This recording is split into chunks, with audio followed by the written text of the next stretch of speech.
Assalamualaikum warahmatullahi wabarakatuh. Shalom, Om Swastiastu, Namo Buddhaya, dan salam kebajikan serta selamat siang untuk para Tribuners dimanapun Anda berada.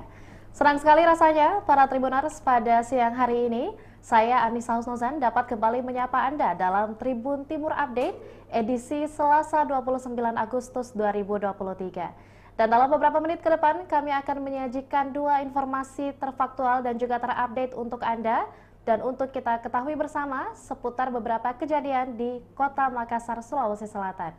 Satu informasi yang cukup penting untuk kita ketahui bersama, Tribuners, yang pertama, sempat viral perampok toko Bugis ditangkap, yang dimana polisi menangkap satu dari dua pelaku perampokan di Kota Makassar. Dan pada hari ini, para Tribuners telah bergabung bersama kita, rekan reporter kita, Muslimin Emba, yang akan melaporkan informasi terbaru dari perihal kejadian ini. Selamat siang, rekan Nemba. Ya, Anissa dan Tribuners, selamat siang. Ya, lantas dapatkah diinformasikan kepada para Tribuners tentang seperti apa sebenarnya sosok dari sosok dari pelaku yang ditangkap oleh satuan polisi ini dan apa yang menjadi latar belakang dari penangkapan tersebut, rekan Nemba? Ya, baik, Tribuners dan Anissa, dapat saya jelaskan bahwa tim Jatandras Polrestabes Makassar telah berhasil menangkap satu dari dua pelaku kios kelontong Bugis di Jalan Singa, Kecamatan Mamajang, Kota Makassar pada Sabtu kemarin. Di mana satu dari dua pelaku ini terekam jelas dalam kamera CCTV, yaitu AS, yang sebelumnya dia memasuki warung dengan modus meminjam korek api. Saat menggunakan korek api, si AS atau Andika Saputra ini tidak mengenakan masker. Namun setelah melakukan aksi perampokan, dia masuk kembali dan mengenakan masker. Dan hasil rekaman CCTV inilah yang berhasil mengidentifikasi pelaku sehingga aparat kepolisian dengan mudahnya menjemput pelaku di rumahnya.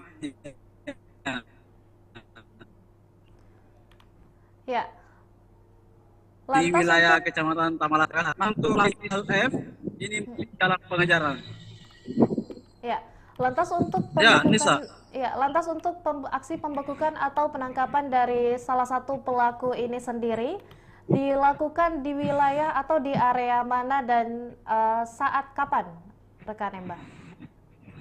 Ya, Anissa, pelaku AS ini ditangkap di rumahnya di Jalan Muhammad Lengkeri, Kecamatan Tamalate, Makassar.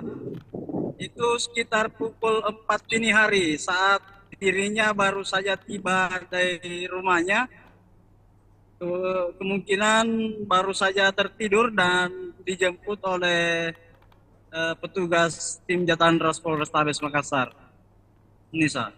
Ya, lantas untuk pelaku sendiri, apakah ada informasi bahwa ini adalah satu-satunya aksi perampokan ataupun aksi kriminal yang dilakukan oleh pelaku di Kota Makassar sendiri, atau memang sebelumnya sudah pernah ada riwayat kriminal dari pelaku? Ya, betul sekali Anissa. Dari keterangan Kapolres Tabes Makassar, Kombes Pol Muhammad Ngajib, beliau mengatakan pelaku ini sudah memiliki rekam jejak kejahatan, di mana sebelumnya juga pernah terlibat aksi kriminal berupa pencurian. Jadi pelaku ini berstatus residivis, begitu, Nisa. Ya, lantas adakah juga keterangan yang diberikan oleh si pemilik toko yang dalam hal ini menjadi korban kejahatan perampokan dari pelaku yang berhasil ditangkap oleh polisi tersebut? Ya, pemilik toko atau penjaga toko yaitu Milda, umur 21 tahun, mengatakan saat kejadian dirinya sebenarnya berjaga bersama temannya yang juga perempuan. Namun saat itu si temannya ini sudah tertidur pulas karena sudah jalan waktu subuh. Eh, Milda atau penjaga toko ini menjelaskan dua pelaku AS dan temannya ini F tiga kali mondar-mandir di depan toko seolah memantau aktivitas dalam toko. Sebelumnya si pelaku ini sempat membeli bensin, setelah itu masuk kembali meminjam korek dan kemudian melancarkan aksinya seketika melihat kondisi toko yang hanya dijaga seorang perempuan bernama Milda. Ya. Anissa. Lantas, adakah harapan yang disampaikan oleh pemilik toko sendiri soal hukuman yang akan diberikan kepada pelaku atau mungkin bentuk ganti rugi yang diharapkan oleh pemilik toko dalam kasus ini, rekan Emba? Ya, si penjaga toko ini hanya berharap bahwasanya pelaku dapat segera ditangkap begitu dan kejadian ini tidak terulang kembali karena di toko tersebut rupanya sudah pernah kejadian kasus pencurian yaitu 2 ponsel tepatnya pada 2022 lalu, Desember lalu. Dan kasus pencurian itu juga sudah terungkap. Kemudian disusul kasus yang terjadi pekan lalu ini yaitu kasus perampokan dan satu pelaku telah ditangkap sementara satu lainnya berinisial F masih dalam pengejaran polisi. Anissa. Iya, baik. Terima kasih banyak rekan Muslimin Emba telah melaporkan secara lengkap tentang kejadian perampokan toko Bugis yang ada di Kota Makassar, tepatnya di Jalan Singa, Kecamatan Mamajang pada dini hari kemarin.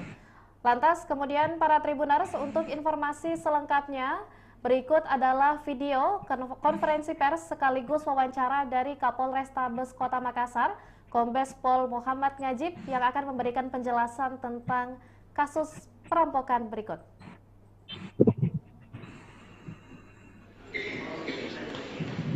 Ya, bisa diperlihatkan barang bukti.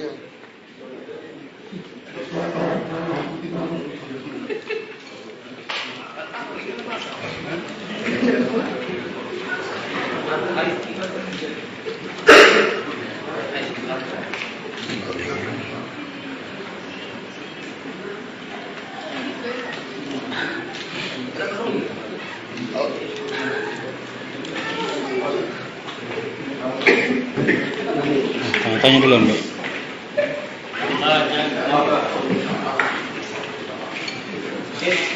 Ya, tanya-tanya dulu. Ya. Uangnya berapa? Hah? Beli narkoba? Sama siapa belinya? Oh, sama yang lari itu. Berapa kamu beli? Kamu udah berapa kali pakai narkoba? Udah lama? Berapa lama? 2 tahunan. Kamu pakai uang itu untuk beli narkoba semua? Atau ada yang lain? Minuman? Minuman apa? Alkohol?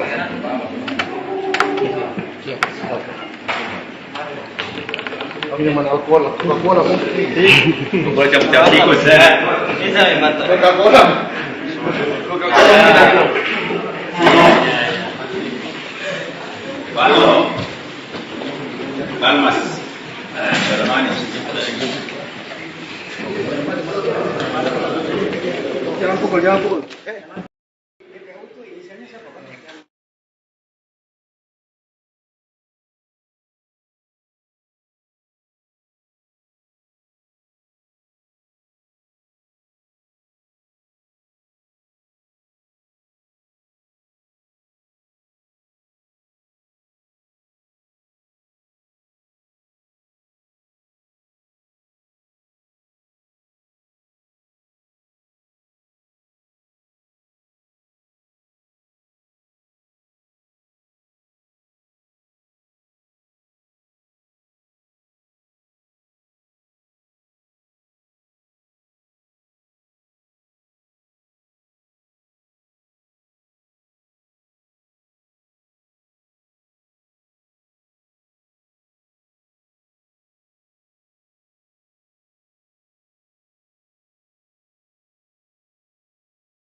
Ya, informasi selanjutnya, Tribuners, kabar duka datang dari aktivis anti korupsi Hasbi Abdullah yang meninggal dunia. Yang dimana dikutip dari tribuntimur.com Makassar, sejumlah aktivis, penggiat dan praktisi hukum di Bumi Angin Mamiri berduka atas wafatnya mantan Direktur Lembaga Bantuan Hukum atau LBH Makassar di tahun 2004 hingga 2007, almarhum M.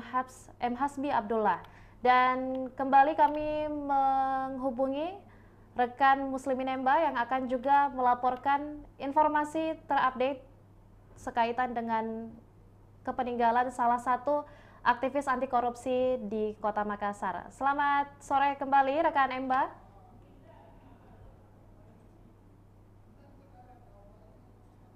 Ya, mohon maaf saya bisa diulang kembali rekan Emba, saya tidak bisa mendengar suaranya. Ya, sore Anissa dan Tribuners. Ya, lantas dapatkah dijelaskan sekaitan dengan siapa beliau ini, Muhammad Hasbi Abdullah ini sendiri, dan seperti apa peranan atau sepak terjangnya di Kota Makassar sendiri sebagai salah satu aktivis anti korupsi sendiri, rekan Emba? Ya, baik Anissa dan Tribuners, dapat saya jelaskan bahwa sejumlah praktisi atau penggiat anti korupsi juga praktisi hukum di Kota Makassar ini baru saja berduka karena mantan Direktur LBH Makassar periode 2004-2007 KM Hasbi Abdullah ini meninggal dunia pada Senin kemarin di Rumah Sakit Wahidin Sudirohusodo Makassar atas penyakit paru-paru yang diderita, dan beliau dinyatakan meninggal dunia tepat pada pukul 12 siang waktu Indonesia Tengah. Anissa. Iya, lantas adakah informasi tentang rekam medis dan berapa lama beliau menjalankan perawatan atas penyakit yang diderita hingga dinyatakan meninggal pada siang kemarin? Ya, Anissa dan Tribuners, dapat saya jelaskan menurut keterangan dari kakak almarhum M. Aliullah mengatakan bahwa Hasbi Abdullah ini lebih kurang 2 bulan lamanya menjalani perawatan medis di 2 rumah sakit berbeda, yaitu di Rumah Sakit Primaya Jalan Urip Sumoharjo, kemudian dirujuk atau berlanjut pengobatannya di RS Wahidin Sudirohusodo atas penyakit paru-paru basah atau adanya cairan di dalam paru-parunya. Almarhum sebelum menghembuskan nafas terakhir, kata kakaknya sempat juga menjalani operasi dan kondisinya sempat membaik, terus setelah itu kembali masuk ICU dan dinyatakan meninggal pada Senin kemarin. Anissa. Ya, lantas untuk jenazah itu sendiri, jenazah sendiri diselenggarakan di alamat mana dan di mana posisi atau wilayah yang menjadi alamat dari rumah duka dari Bapak Muhammad Hasbi Abdullah sendiri, rekan Emba? Ya, rumah duka sendiri ini beralamat di Jalan Dentata 1, Kecamatan Tamalate, Kota Makassar, di mana di rumah duka inilah Hasbi menjadi kepala keluarga. Beliau meninggalkan 2 orang anak dan seorang istri. Di rumah duka inilah jenazah almarhum kemarin disemayamkan hingga malam hari, dan saat malam harinya jenazah dibawa ke kampung halamannya di Kabupaten Pinrang, dan informasi terakhir pada lohor siang tadi jenazah sudah dikebumikan atau dimakamkan. Anissa. Kurang lebih 2 bulan sendiri menjalani perawatan inap dan juga perawatan jalan medis di 2 rumah sakit. Lantas adakah juga rekam medis yang sempat dilakukan dalam hal ini menjalani operasi sebelum sepeninggalan oleh beliau sendiri, rekan Emba? Ya, betul sekali. Bisa penjelasan dari kakak almarhum sebelum meninggal, almarhum ini sempat dioperasi untuk mengeluarkan cairan begitu di dalam paru-parunya, dan takdir berkata lain, beliau dipanggil ke sang ilahi pada Senin kemarin. Ya, lantas yang terakhir, adakah mungkin harapan ataupun juga pesan dan kesan dari beberapa rekan ataupun kerabat yang turut hadir di rumah duka sekaitan dengan seperti apa beliau atau kebaikan beliau selama semasa hidupnya, rekan Emba? Ya, Hasbi Abdullah ini dikenal sebagai seorang aktivis atau penggiat hukum yang getol membela kepentingan rakyat miskin atau hak-hak sipil, utamanya mereka yang tidak mampu mengakses layanan hukum. Hasbi Abdullah juga merupakan penggagas dari Perda Bantuan Hukum Gratis kepada masyarakat kurang mampu dan telah diterapkan oleh pemerintah Kota Makassar pada zaman pemerintahan Ilham Arif Sirajudin. Di mata sahabatnya, Hasbi Abdullah ini adalah sosok teman dan sahabat yang baik, dan hampir semua pelayat atau temannya yang hadir mengatakan demikian. Ya, baik. Terima kasih banyak rekan Muslimin Emba telah melaporkan secara lengkap liputan dan juga informasi dari salah satu aktivis anti korupsi kebanggaan Kota Makassar yang baru saja berpulang pada hari Senin kemarin. Dan berikut untuk Anda para Tribuners, situasi terbaru dan juga seperti apa suasana di rumah duka serta beberapa sesi wawancara dan juga ada sesi penyampaian pesan dari beberapa rekan dan juga kerabat dari almarhum, dan ada sesi wawancara dari Ilham Arif Sirajudin selaku salah satu rekan dari almarhum sendiri. Berikut liputan lengkapnya untuk Anda.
Ayo ya, satu.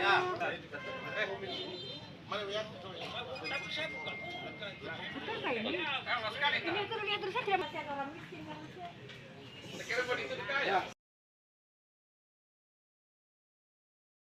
Dia adalah seorang sahabat sejati. Sahabat sejati itu adalah ketika kita dalam keadaan susah, dia merasakan susahnya, dan ketika kita berada dalam keadaan kebahagiaan, maka kebahagiaan itu kita kebahagiaan bersama. Yang kedua, orang ini terlalu sabar. Karena kesabarannya, ya, kondisinya seperti ini. Yang ketiga, orang yang punya sangat tinggi kepeduliannya, makanya dia diberi tanggung jawab sebagai ketua LBH dan sebagainya. Karena inilah yang kadang-kadang agak sulit kita terka almarhum. Kenapa? Dia dalam keadaan sakit atau apa tidak mengeluarkan keluhan. Bayangkan saja proses masuk rumah sakit ini itu mesti pakai pemaksaan oleh Kamapti.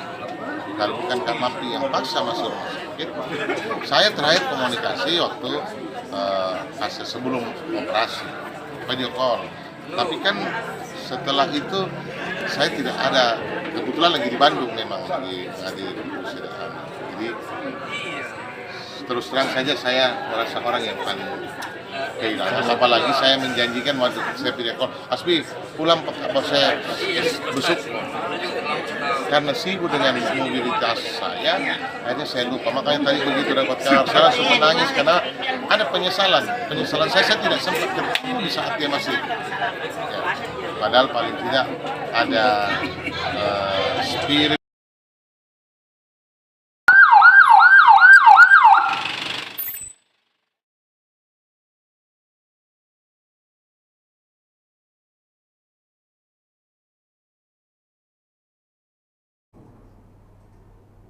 Ya, demikian informasi yang kami kemas dalam Tribun Timur Update edisi hari ini Selasa 29 Agustus 2023. Dan jangan lupa saksikan dan jangan lewatkan berita dan informasi lainnya hanya di kanal YouTube dan juga Facebook Tribun Timur, Mata Lokal Menjangkau Indonesia. Saya Anissa Husnuzan dan seluruh rekan kru yang bertugas pamit undur diri. Wassalamualaikum warahmatullahi wabarakatuh dan sampai jumpa.